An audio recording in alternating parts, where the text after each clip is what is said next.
Hello, Hagi! Today, I just want to remind you of something simple pero powerful gid ni siya. Do no harm. Buot silingon sa tanan nga ginahimo naton o kon mga ginapanghambal, dapat wala tagahatag sakit ulo sa iban nga tawo.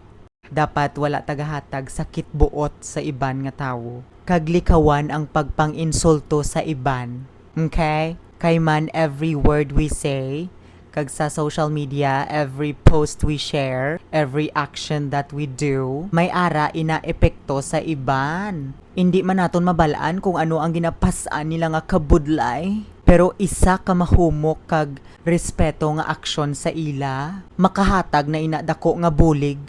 Kag sa pihak sini, bisan gamay nga insulto o kon harsh nga comment, mahimo nga magdugang kag makahatag sang kasakit sa ilang at tagipusoon. So let's spread love, let's spread respect, and promote world peace because the world always needs more of that.